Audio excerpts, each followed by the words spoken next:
ჩვენ რო ევროსაბჭოს წევრობა დავკარგოთ, ჯერ ერთი ეს იმიჯურად იქნება ქვეყნისთვის გამანადგურებელი, იმიტომ რომ თელ ევროპაში, კონტინენტურ ევროპაში ორი ქვეყანაა, რომელიც არ არის ევროსაბჭოს წევრი, რუსეთი და ბელორუსი.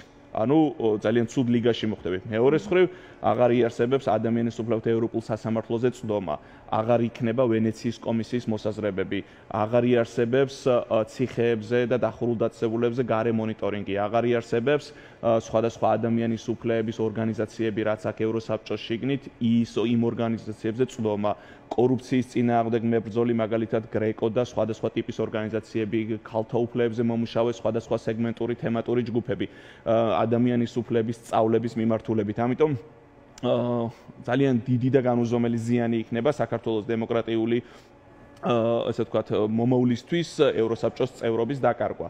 ეს არის უამრავი სიკეთე, რომელიც მოიტანა, უამრავი ადამიანის გამარჯვება, ქართულ ასე ვთქვათ, სასამართლოს რო ვეძახით, იმას ძალიან ცოტა ადამიანი ენდობა ამ ქვეყანაში და რთულია იმ ყველაფერს უწოდოთ სასამართლო და სამართალი, რასაც ასე ვთქვათ, ქართულ დარბაზებში უყურებთ ჩვენ, მაგრამ და ერთადერთი იმედი, რაც გვაქვს ხოლმე ამ დროს, როცა სამართალს ვეძებთ, არის სწორედ სტრასბურგის სასამართლოს საერთაშორისო მექანიზმი. რასაც ვერ გამოვიყენებთ ამ მექანიზმებს. თუ ეს მოხდა თეორიულად და იმედი მაქვს, რომ ეს არ მოხდება და ასე ვთქვათ, ამით ყველა ადამიანისთვის ძალიან დიდი საფრთხის წინაშე დადგება, თუნდაც სტრასბურგის სასამართლოზე წვდომა, თუნდაც სხვა ადამიანის უფლებების სიკეთეების სარგებლობა.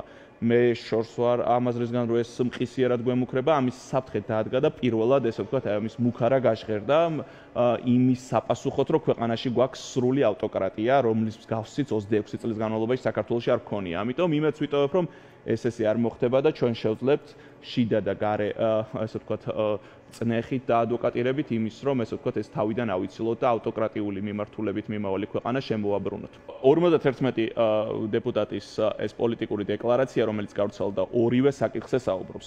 ისინი ამბობენ, რომ თუ არ შეიცვლება მდგომარეობა, ისინი ევროსაბჭოს საპარლამენტო ასამბლეის უფლებამოსილებას აღარ ცნობენ და შემდგომ ასევე მიმართავენ მინისტრთა კომიტეტს იმისთვის, რომ მოხდეს, ასე ვთქვათ, საქართველოს სრულიად გაძევება. ორივე საკითხზე ლაპარაკობენ, მაგრამ რა თქმა უნდა, ქართულმა ოცნებამ პროპაგანდისტულად მხოლოდ ერთზე დაიწყო საუბარი.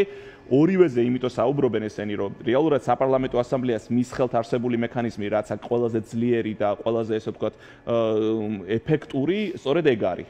წევრობის ასე ვთქვათ, ეს არის უფლებამოსილების არცნობა ევროსაბჭოს საპარლამენტო ასამბლეაში, რაც ქართული ოცნების მიმართ უკვე იქნა გამოყენებული.